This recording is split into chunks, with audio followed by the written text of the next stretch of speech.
From now on, Holy Father, not my will, but your will be done.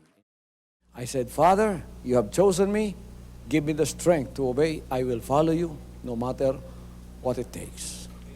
If you know me, you cannot be neutral about me. Either you will hate me or you will love me. Because there is only one important business in the world. It is the business of salvation.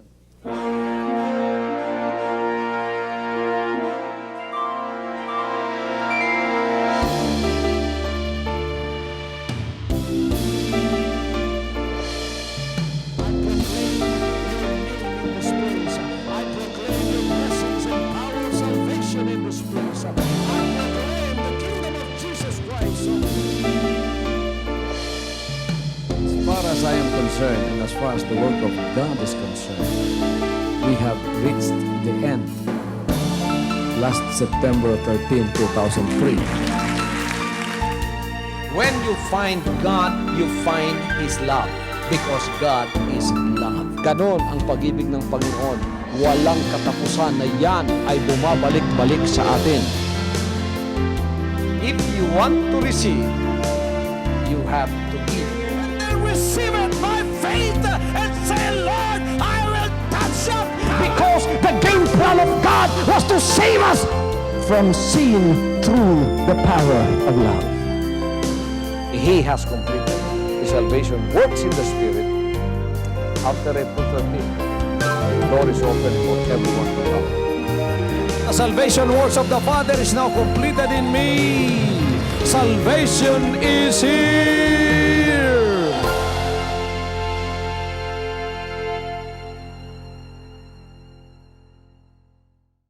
Sinong gustong manatili sa kaharian ng Diyos? Yan ang plano ng Panginoon dito sa sanlibutan. Habang tayo ay naririto, tunay na kaharian. At sa kahariang yan, mga kapatid, aalisin ng Diyos at papawiin niya ang lahat ng hindi niya kalooban. Hallelujah.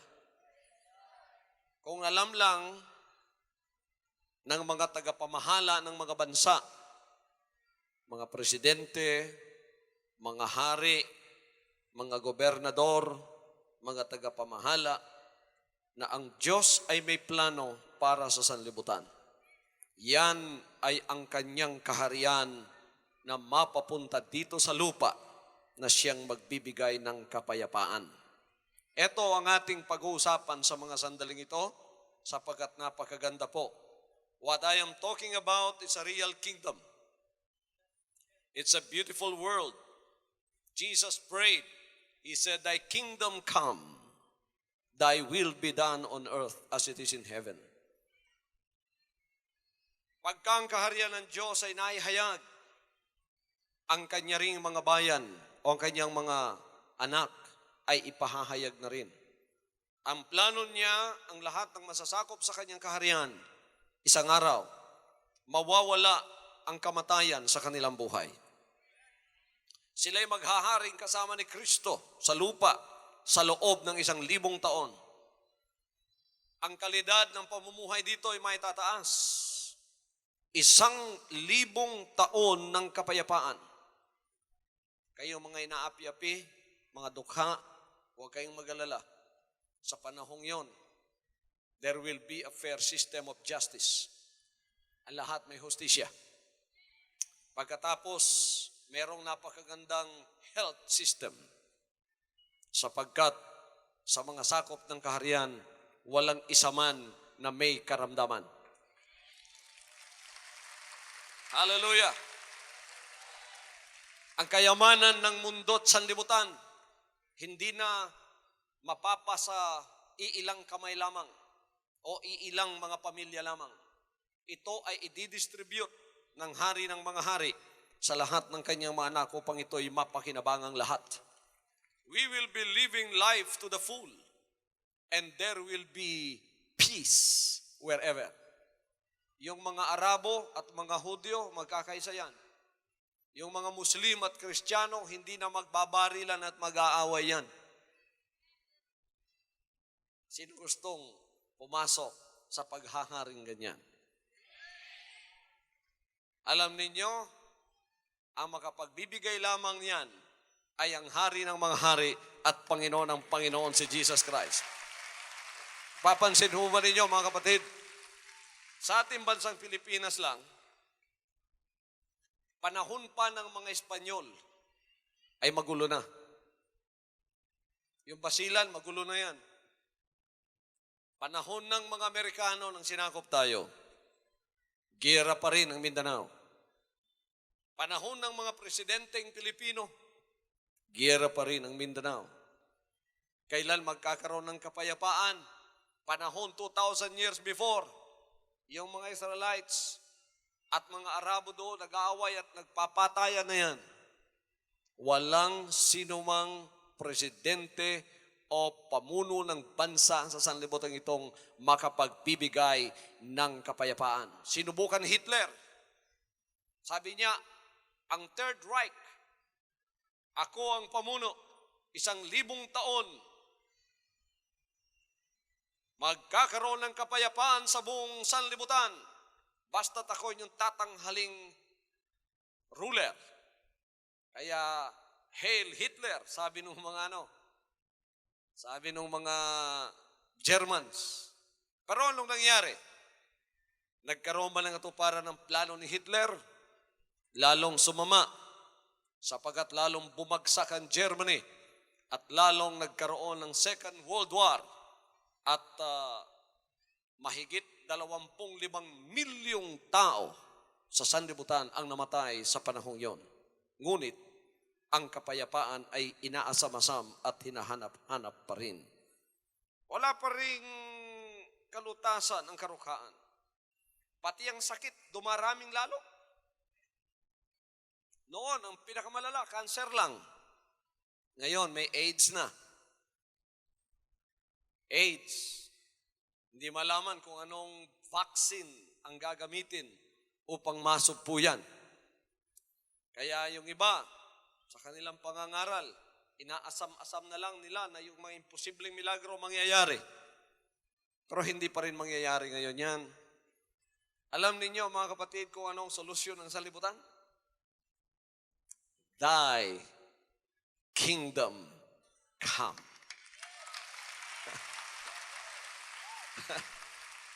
Hallelujah! Lahat ay masabing, Thy kingdom come.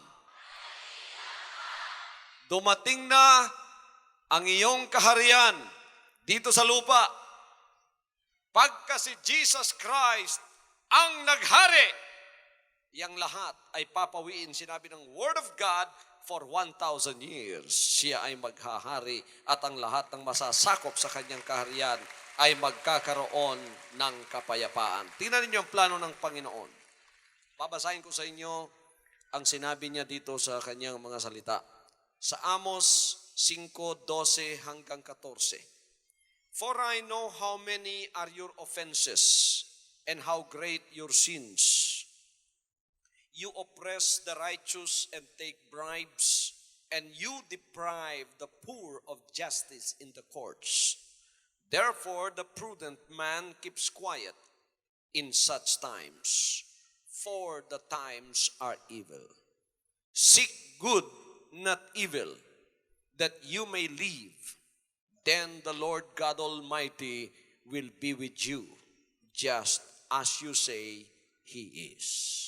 Dito sa mga salitang ito, mga kapatid, makikita natin na merong disparity. May mayaman, may mga dukha. Ang mayaman, inaapi-api nila ang mga dukha. Tinetake advantage nila ang mga dukha. Pero hindi yon ang plano ng Diyos sana. Sapagkat sinasabi ng banal na kasulatan sa mga mananampalataya kung paanong i-treat. Ano sa Tagalog yun? Paanong i-treat? Paanong tratuhin ang mga dukha at ang mapagkailangan? The poor and the needy. Ang mga dukha at ang mapagkailangan. Sinabi ng banal na kasulatan kung paano. Sapagkat concern ang Diyos sa kanilang pangangailangan. God's concern for the poor and needy is clearly stated in the Word of God. Maraming pamamaraan sa kanyang salita, sinabi ng Diyos na napakalaki ng kanyang concern sa mga dukha at sa mga mapagkailangan. Sinabi niya sa Psalms chapter 14 verse 6, He reveals Himself as the refuge of the poor and needy.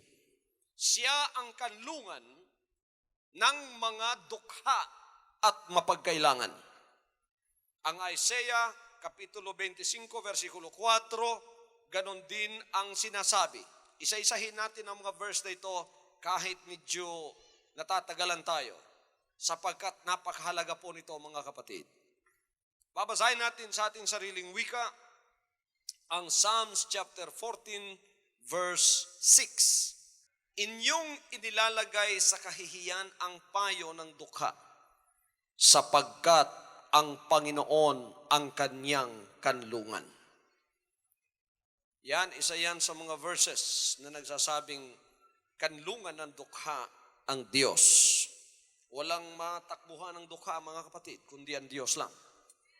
Kaya itong kongregasyon na ito, na walang iba kundi ang ipinahayag na kaharian ng Diyos sa lupa, dukha ang naa-attract karamihan dito.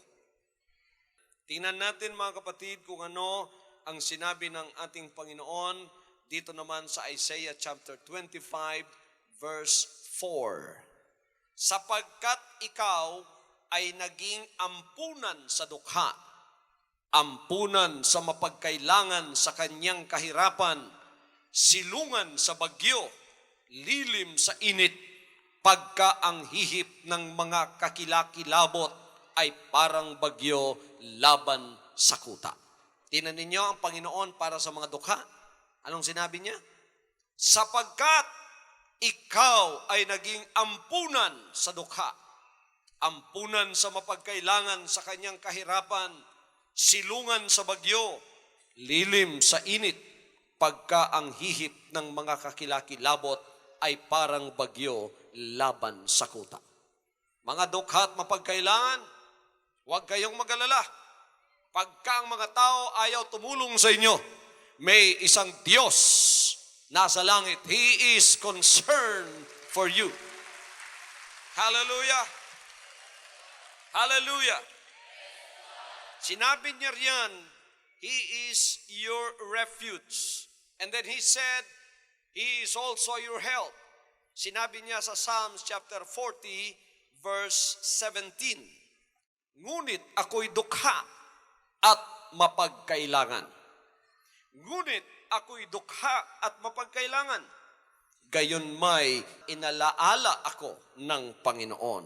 Ikaw ang aking saklolo at ang aking tagapagligtas. Huwag kang magluwat, O Diyos ko. Kinig tayo, no? Inaalala kayo ng Panginoon. Siya ang inyong saklolo at siya ang inyong tagapagligtas. Tila sa mga pangungusap na ito, mahal ng Panginoon ang Pilipinas. Sapagkat napakaraming dukha dito. Kaya yung palang mga material riches hindi kaagad-agad ibig sabihin na ang grasya ng Panginoon ay nasa sa iyo na.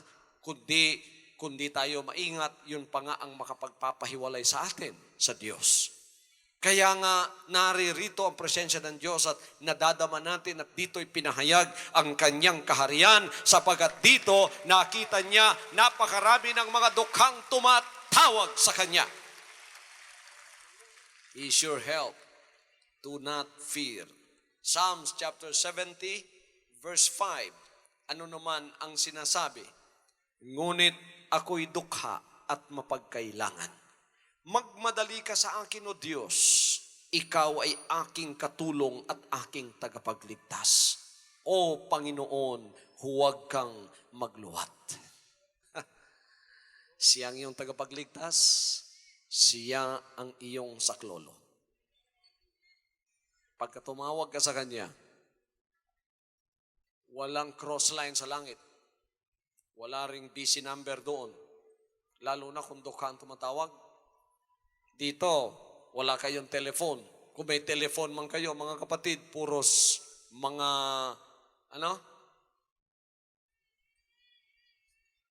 may cross line lahat. Puros may party line lahat. Hindi kayo makatawag-tawag. Pagka palagi nagagamit ninyo, puputulin pa dahil wala na kayong pambayad. Pero sa langit, diretso kayo. Diretso kayo. Kasama ninyo si Pastor Kibuloy. Hallelujah. Pakigamit na lang ng pangalan ko pagka tumatawag kayo sa Panginoon. O, Pastor, hindi ako kilala ng Panginoon. Pakitawag mo na lang at saka sabihin mo, sinabi ni Pastor Kibuloy. Pagka narinig sa langit yung pangalang yon.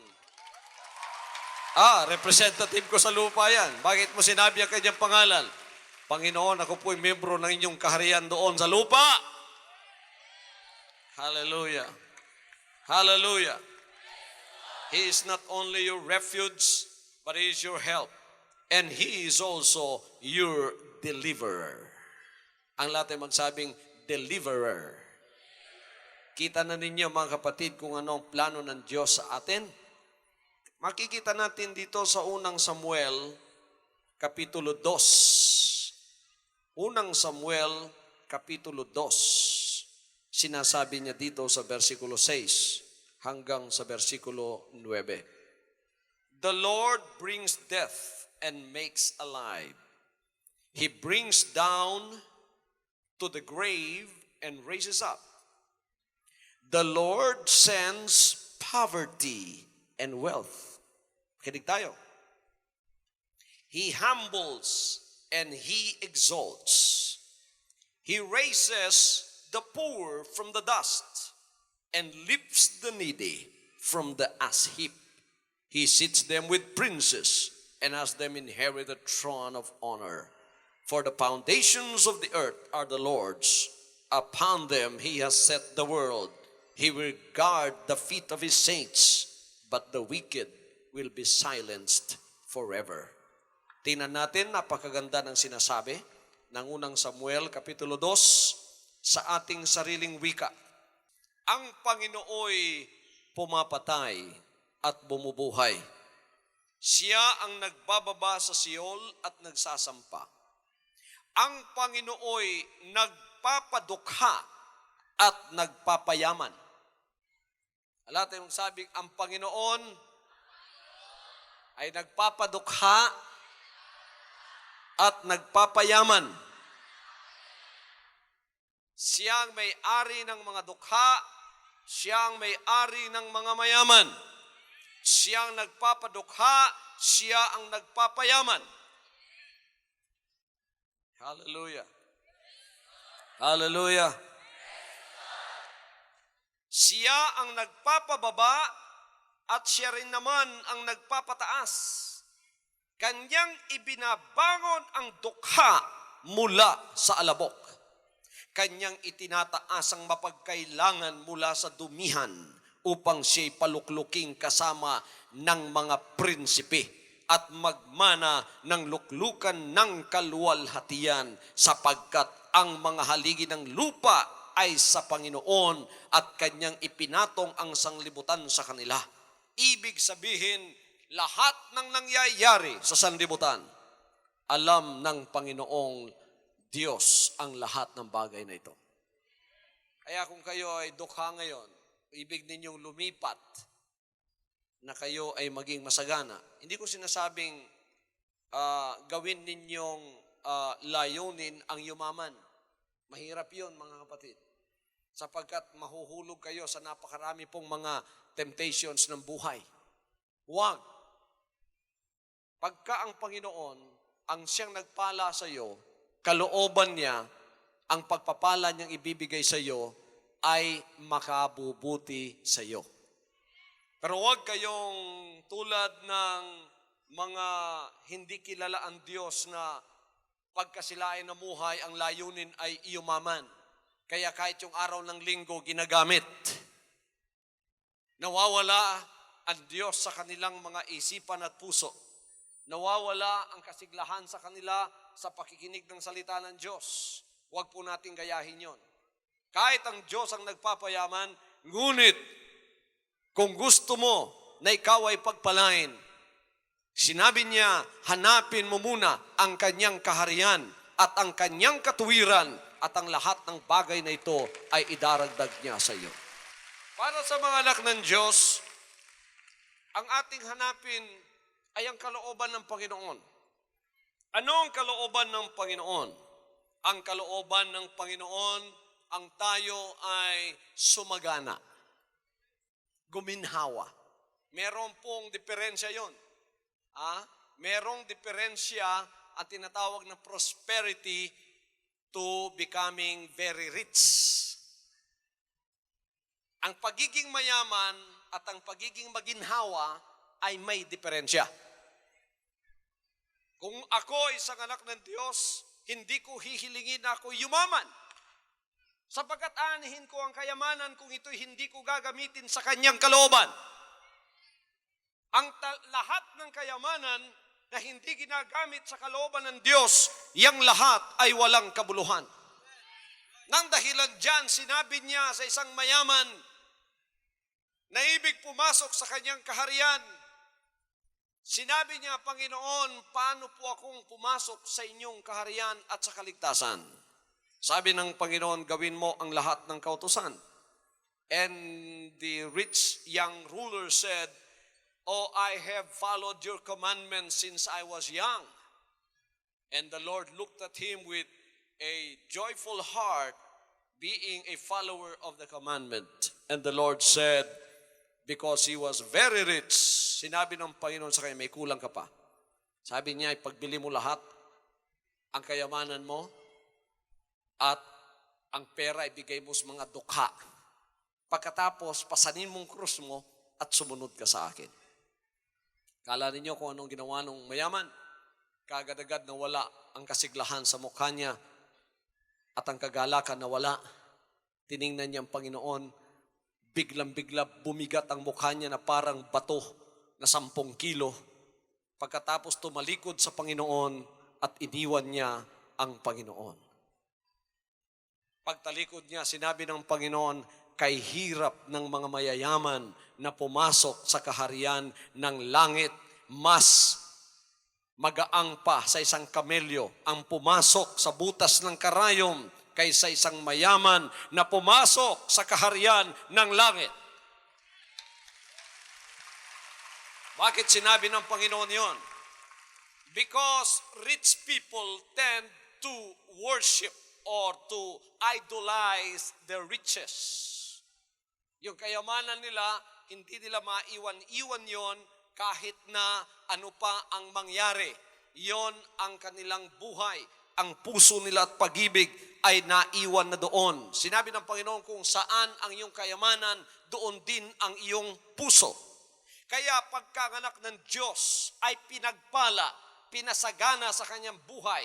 Pasasaganain siya upang ihango ang kanyang buhay sa mga kahirapan at sa karukhaan, sapagkat ang karukhaan ay kasalanan din.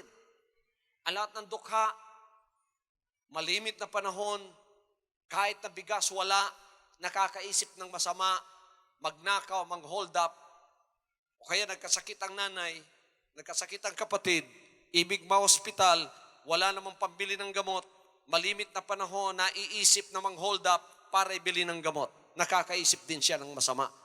Ang mga mayayaman naman, hindi naman maiwan ang pag-ibig sa mga material na bagay. Kaya ang gusto ng Panginoon na ikaw ay sumagana sa lahat ng bagay. Upang unang-una, iyong mapaglingkuran siya na walang hadlang. Tingnan niyo, pagkanganak ng Diyos, masagana. Sa araw ng linggo, nakakapagsamba siya kahit malayo. Sapagkat meron siyang sasakyan. Wala naman siyang sasakyan, meron siyang pamasahe sa aircon na bus. Pagdating niya rito, hindi siya amoy alikabok. Mabango pa rin siya.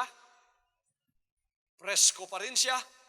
Sapagkat may provision ng Panginoon sa kanyang pera para gagamitin niya sa pagsunod sa kalooban ng Diyos. Pagpunta niya rito, hindi ba siya nahihiya? Dahil kahit hindi siya milyonaryo, maganda naman ang suot niya. Bago naman. Na kahit naman hindi siya talagang milyonaryo at napakayaman, pero wala naman siyang sakit sa kanyang katawan. Nakakain naman niya ang lahat ng mga masasarap na pagkain na makakabuti sa kanyang katawan. Na kahit hindi naman siya milyonaryo, ngunit masagana siya, napapag-aral naman niya ang mga anak niya sa magagandang paaralan na hindi na-influensya ng sanlibutan. Na kahit hindi siya napakayaman at milyonaryo, ngunit nakakalakad siya ng matiwasay na walang mga bodyguards sapagkat walang nagagalit sa kanyang tao at alam niya ang Panginoon ang kanyang proteksyon. Yan ang masaganang buhay na gusto ng Diyos ipamuhay ng bawat isa sa atin. Siya ang may-ari ng lahat ng bagay na ito. Hallelujah! Na hindi mo na gugugulin ang iyong pera sa doktor. At kung ikaw ay pagagalingin man sa pamamagitan ng doktor, bibigyan ka ng Panginoon ng pera upang igugol, upang ang resulta ay kagalingan din naman sa iyo. Unang-una, hindi mo na inaalala yon sapagkat ang dapat mong number 1 alalahanin ay ang kaligtasan ng iyong kaluluwa. Hindi mo na inaalala yon sapagkat ipinahayag na sa iyo ang kaharian ng Diyos dito sa lupa at ikaw ay pinapasok at sa iyo ipinahayag ang mensahe na makapagpapapasok sa iyo na magkakaroon ka ng bagong espiritu at yan ay ang mensahe ng pagsisisi na isusurrender o isusuko mo ang iyong kalooban at sasabihin mo sa Kanya, hindi ng kalooban ko ang tutuparin ko, kundi ang kalooban mo na ang matutupad mula ngayon. Hallelujah. Hallelujah. He is not only your deliverer, He is also your provider. Siya ang iyong taga-supply. Sino ang nakukulangan ng supply sa bahay? Taas ang kamay. Sinong walang bigas sa bahay ngayon? Sinong may kailangan ng 10 sakong bigas? Pagka tayo ay humingi, dapat meron tayong layunin para tumulong sa pagpapalang ibibigay niya sa atin. Sino ang may layunin dito tumulong sa mga pagpapalang ibibigay ng Diyos sa kanya? Dadagdagan niya yan. Sino gustong tumanggap? Sino gustong tumanggap? Sino gustong pagkatiwalaan? Pagka pinagkatiwalaan kayo ng mga pagpapala, lahat ipagkakatiwala sa inyo. Pagka tagatanggap lang tayo, para sa atin lang yon. Pagka ikaw ay humihingi, tumatanggap, para sa iyo lang yon. Kaya kung 5 lang kayo, di ibibigay ng Panginoon sa iyo, 5 kilo lang isang araw. Sabi ng Panginoon, sobra na nga yan yung anak mo, maliit pa yan. Dapat tag-1 kilo lang kakainin nyo kada araw, di ba? O di sobra-sobra na yan para sa inyo. Pero pag sinabi mo sa Panginoon, Panginoon, pagkatiwalaan mo po ako ng iyong mga pagpapala, naku, pagka pinagkatiwala niya sa iyo yan, lahat. Pero pagka pinagkatiwala niya sa iyo, ibig sabihin meron kang responsibilidad. Anong responsibilidad mo? Bakit niya pagkakatiwala sa iyo ang maraming pagpapala? Upang gamitin kang channel ng mga pagpapala doon sa ibang mga may mga pangangailangan pa. Hallelujah. Hallelujah. Bakit kailangan mo ang 10 sako isang buwan? Panginoon, napakarami pong Bible studies na ginagawa ko. Tapos napakarami nang pumapasok sa bahay namin. Pagkatapos kami po'y nag-aaral ng inyong mga salita. Pagkatapos ako'y magluluto pa para sa kanila. Pagkatapos namin kumain ng mga espiritual na pagkain. Kakain naman kami ng mga physical na pagkain para sa aming kalakasan. Kahit kailangan ko po ito. Dadagdagan pa ng Panginoon yan. When God revealed the law to the Israelites, He provided a number of ways to eliminate poverty among them. Gusto ng Diyos alisin ang karukhaan sa kalagitnaan ng kanyang bayan. This was one of the original plan of God. Hallelujah. Tingnan natin basahin natin ng Deuteronomy chapter 15, 7 to 11. Kung magkakaroon sa iyo ng isang dukha na isa sa iyong mga kapatid na nasa loob ng iyong mga pintuang daan sa iyong lupain, ibibigay sa iyo ng Panginoon mong Diyos, ay huwag mong pagmamatigasin ang iyong puso, ni pagtitikuman ng iyong kamay ang inyong dukhang kapatid, kundi iyong ang bubukhin ang iyong kamay sa kanya, at iyong ang pauutangin siya ng sapat sa kanyang kailangan sa kanyang kinakailangan. Pag-ingatan mong huwag kang magkaroon ng masamang pag-iisip sa iyong puso na iyong sabihin, ang 7 taon na taon ng pagpapatawad ay malapit na, at ang iyong matay magmamasama laban sa iyong dukhang kapatid at hindi mo siya bigyan. At siya'y dumating sa Panginoon laban sa iyo at maging kasalanan sa iyo. Siya nga'y bibigyan mo, at ang iyong puso'y huwag magdamdam pagka binibigyan mo siya, sapagkat dahil sa bagay na ito'y pagpapalain ka ng Panginoon mong Diyos sa lahat ng iyong gawa at sa lahat ng hipuin ng iyong kamay. Sapagkat hindi mawawala ng dukha sa lupain kailanman. Kaya't aking iniutos sa iyo na aking sinasabi, bubukhin mo ang iyong mga kamay sa iyong kapatid na nangangailangan sa iyo at sa dukha mo sa iyong lupain. May pagpapala ang pagiging channel ng pagpapalang ibibigay ng Diyos para sa iba. Sapagkat ito nga yung plano ng Diyos, alisin niya ang karukhaan sa lupa. So tayong pinagpapala ng Diyos, huwag nating kalimutan ang ibang may pangangailangang humihingi ng tulong sa atin. Sapagkat pagka tayo ay naging channel ng pagtulong sa kanila sa mga dukha, sinabi niya, pagpapalain niya ang lahat ng gawa ng iyong kamay. Bakit pinagpapala po ang ministry ito? Sapagkat meron tayong puso na sumusunod sa kalooban ng Diyos.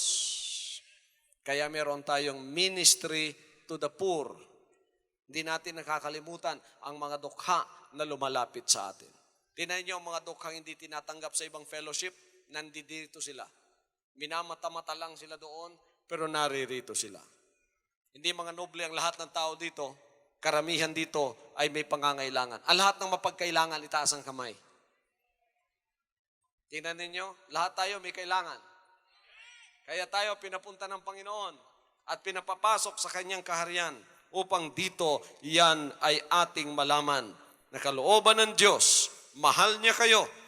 Sinabi niya dito, He stated his overall goal for them, the Israelites and his people, as follows. He said, there should be no poor among you in the land which the Lord God is giving you to possess as your inheritance. He will richly bless you.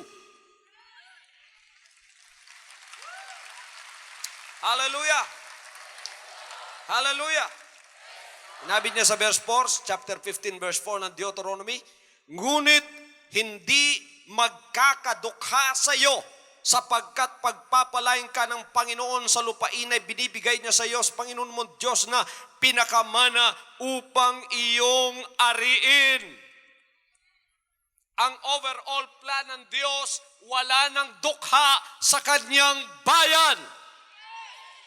Ang lahat ay kanyang pagpapalain, kanyang pasasaganain. Hallelujah! Hallelujah!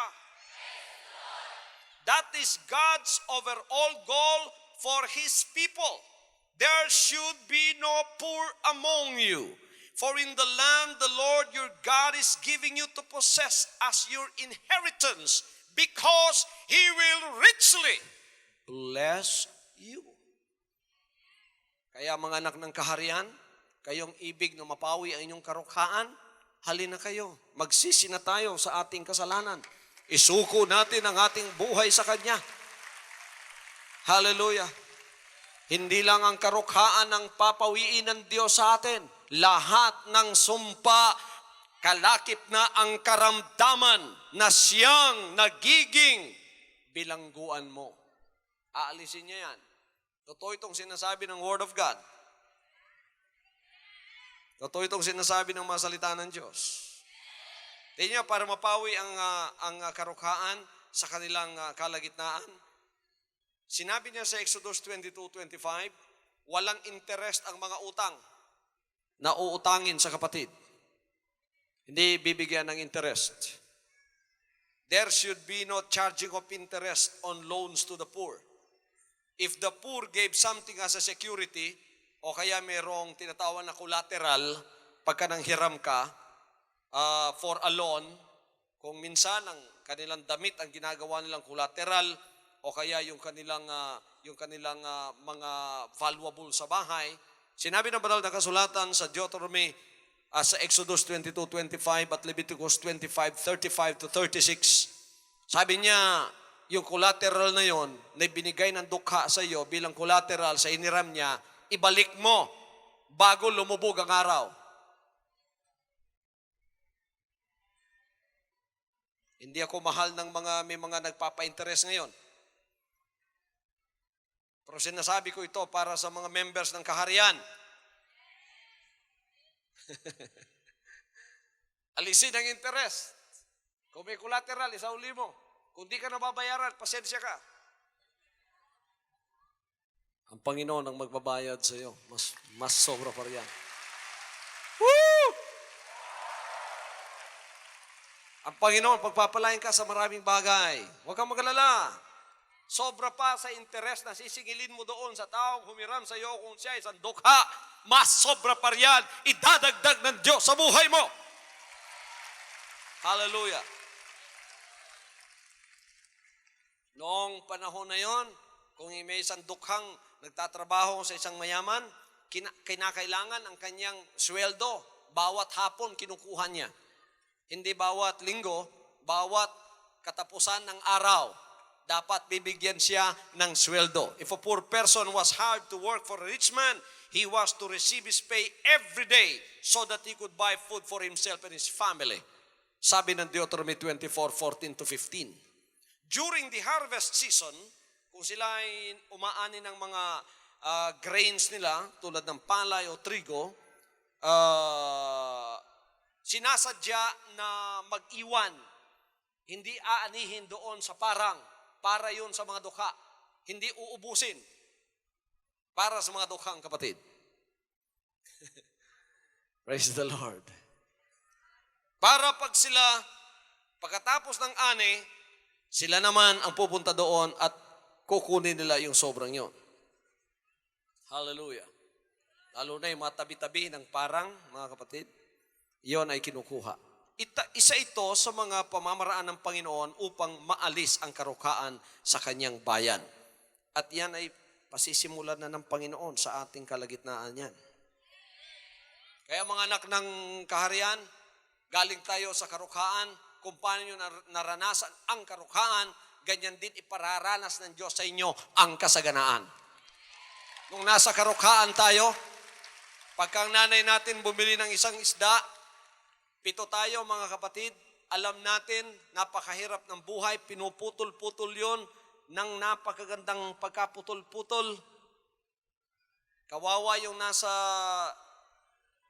buntot, dahil buntot na lang, maliit na lang ang laman ng isda na mapapasayo, lalo na kung pinakabungso ka.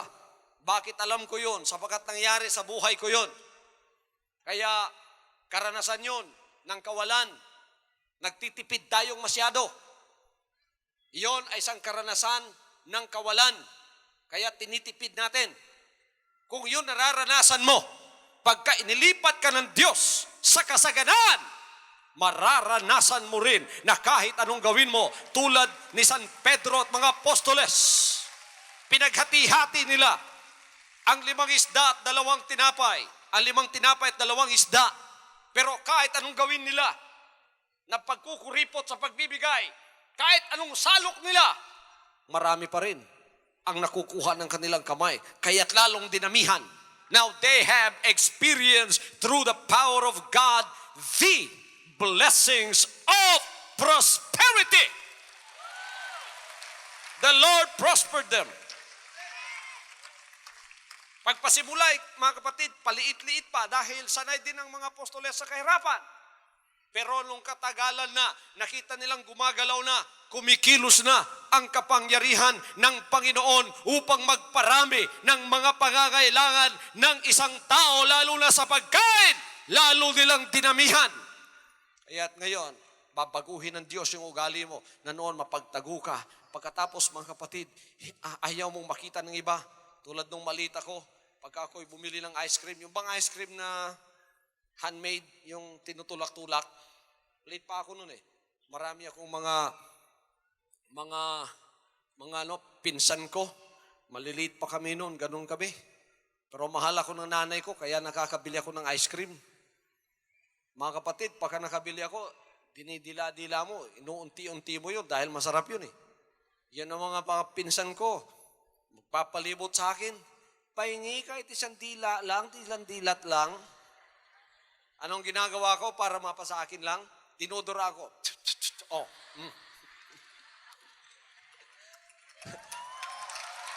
Hallelujah. Hallelujah. Pero ngayon, nagbe-birthday ako, lahat ng bata tinitipon ko, patapos gumagawa ng napakaraming ice cream. Bakit di na tayo nagtitipid ngayon? Sapagkat alam natin na ang Diyos, pag hiningi natin sa Kanya ang pangangailangan natin, sagana na Kanyang ibibigay. Hallelujah! Noon, kahit na yung damit mo, panahon pa ni Magellan, yung barong Tagalog mo o yung sinuot mo nung ikinasal kayo, ngayon 105 years old ka na, nakatago pa rin doon sa kaban mo, mga kapatid, ayaw mo pa rin ipamigay dahil ito na lang nag-iisa, wala na ito sa sanlibutan. Natatakot ka. There is fear of lack in your heart. Yung takot na yon na mawalan ka, yon ang espiritu ng karukaan. Ang takot na yon ay aalisin ng Diyos sa iyo.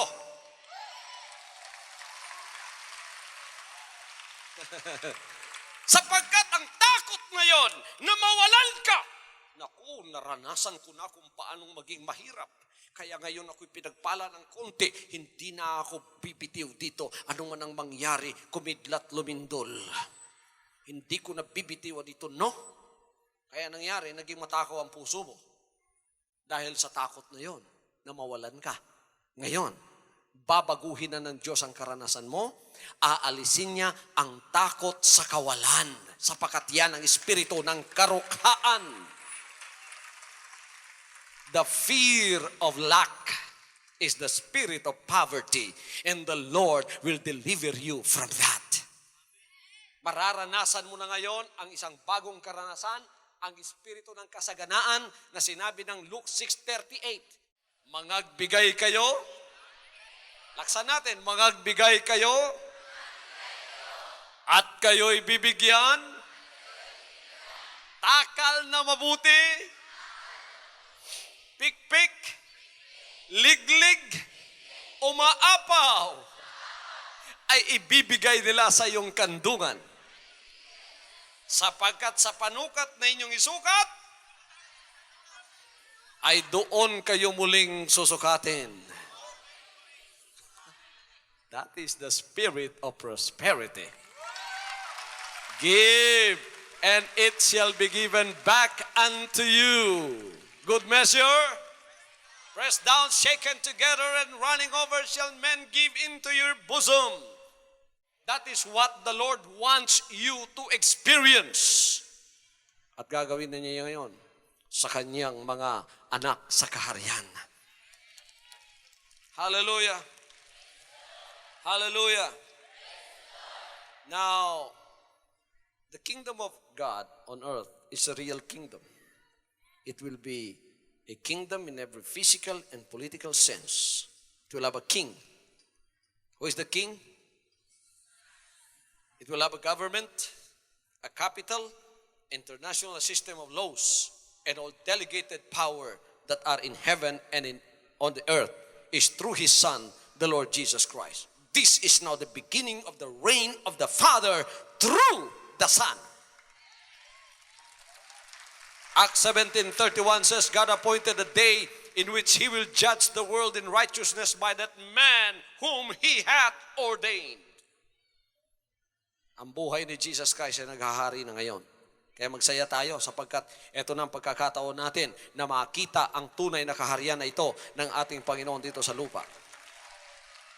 The kingdom of God is here. The abundant signs that confirm this have already been dealt with in our preaching.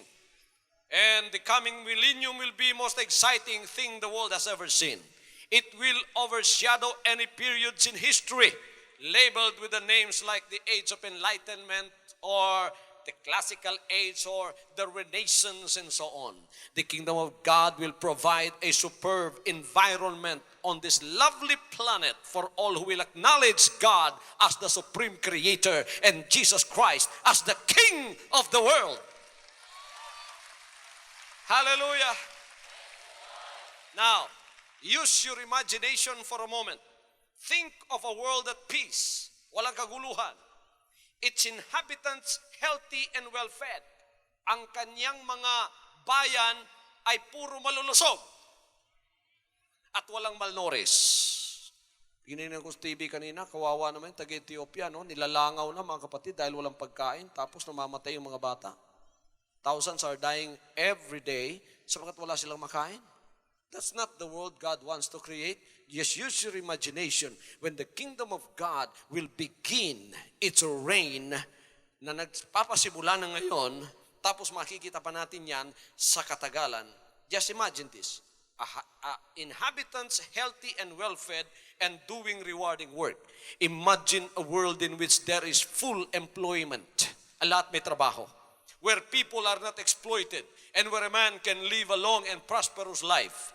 A world in which famine and pestilence no longer kill 1/4 of the population and where the full resources of the land and the seas are harvested. Already you are getting a picture of the kingdom of God on earth. Hallelujah, hallelujah. Kaya kayong mga nabaptize na sa pangalan ni Kristo Jesus, binigyan kayo ng isang bagong espiritu na kapag sisi na kayo ng inyong kasalanan, na-rapture na kayo mula doon sa kaharian ng kasalanan at kadiliman papunta sa kaharian ng kaliwanagan at kaligtasan ni Jesus Christ. Nailipat na kayo. Sapagat ang rapture ay paglilipat, kaya't nailipat na kayo sa kaharian ng ating Panginoong Kristo na pinapunta dito sa lupa. Kung hindi pa, halina kayo. Magsama-sama na tayo. Now, ponder on the absence of religious bigotry or sectarian strife. Isipin ninyo, wala nang relihiyon. Wala nang sekta. Napakagandang salibutan yan, ha? Wala nang nag-aaway-away. Ngayon, pati mga streamer nag-aaway. Pati mga streamers nag-aaway. Yung streamer daw natin sa headset, tinanggal. Pinalitan ng ibang streamer. Yung mga coordinator natin, tinanggal din yung streamer nila. At nilagay naman sa atin. Ba? Pati mga streamer, may mga gera pa. Eto, si Jesus Christ din tagapagligtas niya. Eto, si Jesus Christ din. Pero debate rito, debate roon, siraan dito, siraan doon. Eto mga kapatid, ang Diyos niyang pinangangaral. Kami ang dapat maghari sa sanlibutan dahil ang Diyos namin, eto, may mga baril pandala. Papatay namin lahat na hindi katulad namin. Ano ba klaseng Diyos yan? Tinignan ko sila, kamukha ko din naman sila. May dalawang tenga, may isang ilong, may isang bibig, may dalawang mata. Sino gumawa sa kanila? Sino gumawa sa akin? Ang Diyos na kanilang ipinangangaral, pagkatapos silang ginawa niya, papatayin ako para sila lang ang maghari sa sanlibutan ito. Ano kayo? Hilo?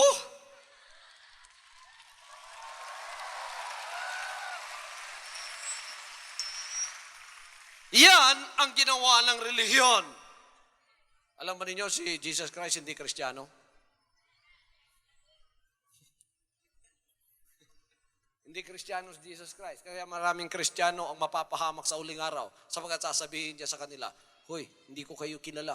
Hindi, Panginoon. Nagpalabas kami ng demonyo sa iyong pangalan. Panginoon, tinatawag ka namin, sumasayaw-sayaw pa nga kami. Sabi ng Panginoon, hindi ko kayo kilala. Maraming tumatawag sa akin, Panginoon, Panginoon, pero hindi ko kilala. Hindi lahat ng tumatawag sa akin, Panginoon, Panginoon, maliligtas. Ang sumusunod lang sa kalooban ng aking man nasa langit. Hallelujah! Alam ba ninyo mga kapatid, si Buddha hindi Buddhist? Sinong Buddhist? Yung mga followers nila. Si Kristo hindi Kristiyano. Sinong mga Kristiyano? Yung followers nila. Alam ba ninyo si Muhammad hindi Muhammadan? Sino mga Muhammadan? Yung tagasunod nila. Yun ang gumawa ng mga sektaryan, mga kapatid. Kaya puno ng away ang sanlibutan ito. Pag dumating na ang panahon na ipahahayag na ng mukhaan ang ating amang maghahari sa mundong ito, tayong lahat ay magkakasama! Sa kahariang itatayo ng ating Panginoon, ang lahat ng saldata ay tutulawin! All the weapons of war are going to be melted and made into plowshares. Gagawing pangararo. Walang gera. Ang mga leon, tigre, at ang mga tupa magsasama. Ang kobra, kasama ninyong kakain sa labesa nyo. Baka siya pang magsiserve sa inyo. Hindi naman unuklaw ang ahas. Mawawala ang tinik. Magiging paraiso ang sanlibutan ito. Si Jesus Christ ay maghahari. Woo! Hallelujah, hallelujah. Imagine the benefits of internationally accepted laws. Merong mga batas. Anong batas na gagamitin sa panahon ng kaharian ng Diyos? Salita niya. These are the internationally accepted laws to be obeyed by everybody. Justice is administered by fair-minded yet uncompromising judges. Conjure up a mental picture of life without terrorism and child abuse. Wala ng terorismo, wala ng child abuse. Where good neighborliness prevails and evil tendencies are discouraged. Where governments establish good standards of behavior and implement just forms of retribution. That will be the kingdom of God on earth. Pwede kang idemanda sa panahong yon pagka hindi mo minahal ang kapitbahay mong tulad sa sarili mo. Lumapit siya sa isang hukom ng lupa na tulad ko, anong demanda niya sa'yo? Hindi po ako niya minahal, pastor. Madidemanda ka na dahil hindi mo siya minahal ng katulad mo. Sapagkat isa sa mga batas, love your neighbor as yourself.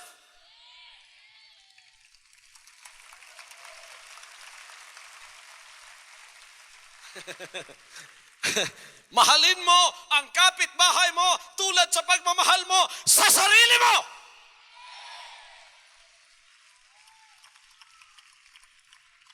Kaya titingnan mo yung kapitbahay mo ngayon, hindi mo na siya kalaban, kamukha mo na siya. Pilitin mong isipin ngayon yan na yung kapitbahay mo, kamukha mo. Pastor, ang pangit-pangit naman yan.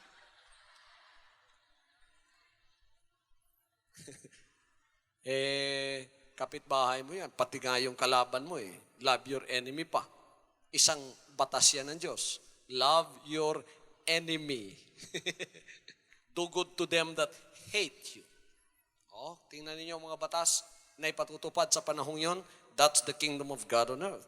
To many people, the kingdom of God is just a vague hope that one day man will bring about a state of happiness on earth.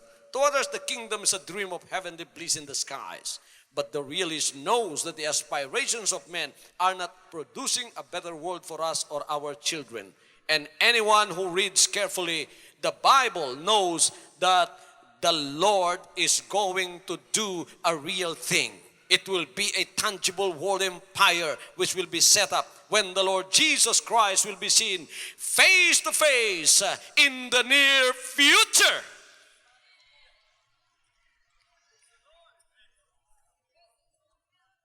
Totoo ito. It is as real as you are seated there. Mga dukha, makinig kayo. Kayo ang number 1 na iimbitahin sa kahariang ito. Hallelujah. Hallelujah. Eh sinabi niya, Thy kingdom come, Thy will be done on earth as it is in heaven, for Thine is the kingdom and the power and the glory forever and ever. Marami ngayon ang inuulit-ulit ang dalangin ito, pero hanggang sa bibig lang nila. Pero sa katunayan, ito ay magkakaroon na ng katuparan. Saan mangyayari ito? Saan mangyayari? Sabi ng Panginoon, kung saan nagtitipon ang mga agila o yung mga buwetre, naroroon ang patay. Yun ay isang talinghaga. Kung saan ang mga taong nagsisi ng kanilang mga kasalanan, doon ito mangyayari. Ina ninyo, I will elaborate. I'll elaborate on that. Ang kanyang prayer ito. Thy will be done on earth, Thy kingdom come, Thy will be done on earth as it is in heaven. Ngayon, natutupad ang karya niya sa langit lang, wala pa sa lupa. Ngayon, pagka natupad ng kanyang karyan sa lupa, magpapasimula na ang paghahari niya. Paanong matutupad ang kanyang kaharian sa lupa kung titingnan mo ang lahat ng tao, ang kanilang espiritu ay puro espiritu ng kasalanan o espiritu ng pagsuway?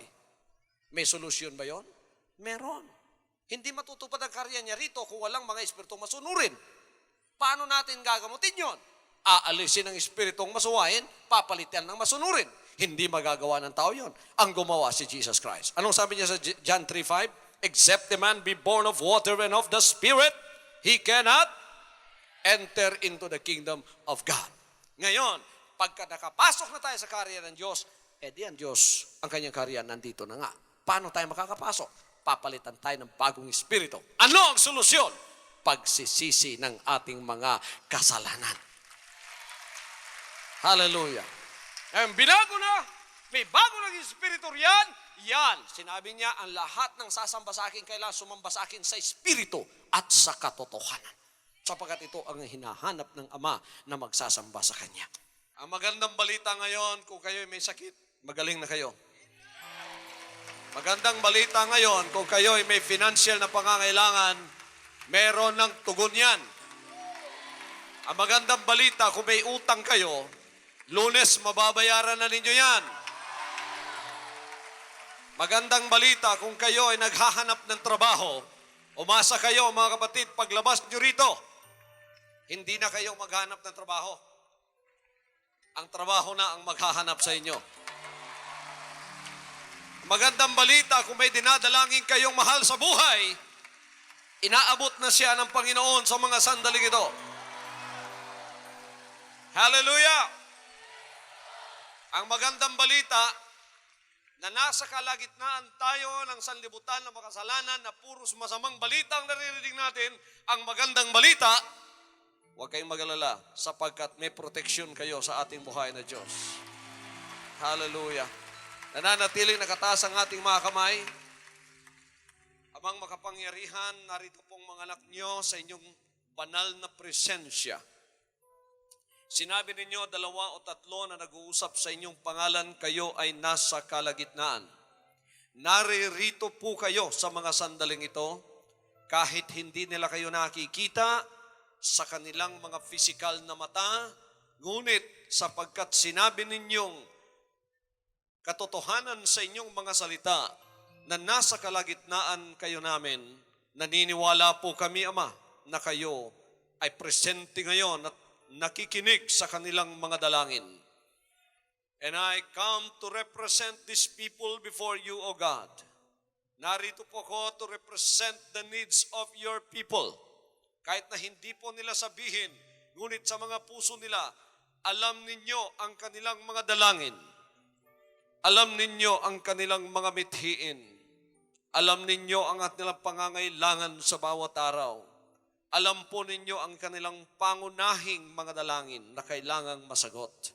At sa mga sandaling ito, sa pamamagitan ng pananampalataya, ang magandang balita ay maihahatid sa kanila na kayo ay Diyos na buhay, na sumasagot, tumutugon ng aming lahat ng dalangin at pangangailangan. Sinabi po ninyo, Ama, naunahin namin ang paghahanap ng inyong kaharian at ang lahat ng mga bagay na ito ay inyong idaragdag. Hindi po namin maaaring banggitin ang magandang balita na hindi po namin ipangaral ang magandang balita sa kaligtasan ng aming kaluluwa. Lahat ng mga anak ninyo rito, ang pangunahin na kanila pong kailangan na pagpapala ay spiritual na pagpapala ng kaligtasan, kapayapaan, at ng kanila pong pag-asang makapasok sa inyong kaharian. At ito na nga ang katuparan ng mga bagay na yon. Kaya't pagpalain po ninyo ang bawat isa ngayon. Basbasan po ninyo ang kanilang mga pamilya, ang kanilang mga mahal sa buhay, mga magulang, mga anak, mga kabataan, ang lahat po na nakapalibot sa kanila. Pagpalain po ninyo at basbasan sa mga sandaling ito at ano man ang kanilang kailangan, o Diyos, bago pa man matapos ang pangangaral ng inyong salita, sa pananampalataya, ito ay kanila nang tinanggap sa mga sandaling ito. Hallelujah! Lahat ng may sakit ngayon, magaling na kayo. Lahat ng may mga karamdaman at lahat ng huri ng karamdaman sa katawan, ang mga masamang espiritong may dulot niyan, lalayas sa inyong mga may sakit na katawan. Hallelujah! Papawiin ng Panginoon ang sumpa sa iyong buhay. Aalisin niyan dimalas sa iyong buhay. Ang espiritong nagdadala ng dimalas sa buhay mo, yan ay ang espiritu ng sumpa. Pinalalayas ko yan sa pangalan ni Kristo Jesus. At ang espiritu ng kasaganaan ay mapunta sa iyo. Bibisitahin ka ng espiritu ng kasaganaan, mga anghel ng Diyos na siyang iniutos upang kaway pagpalain, pupunta sa iyo. Pagpapalain ka, anak ng Diyos. Tanggapin mo ang pagpapalang yan. Salamat po, Diyos, sapagkat nadarama namin ang inyong banal na presensya at ang inyong kapangyarihang sumasa amin. Sa pangalan ninyo, ang mga milagro ay nagaganap na sa kanilang buhay ngayon. Hallelujah! Lahat ng nakakarinig ng aking tinig, sumigaw ng malakas na praise the Lord. Sang malakas na clap offering. From now on, Holy Father, not my will, but your will be done. I said, Father, you have chosen me. Give me the strength to obey. I will follow you no matter what it takes. If you know me, you cannot be neutral about me. Either you will hate me or you will love me. Because there is only one important business in the world. It is the business of salvation.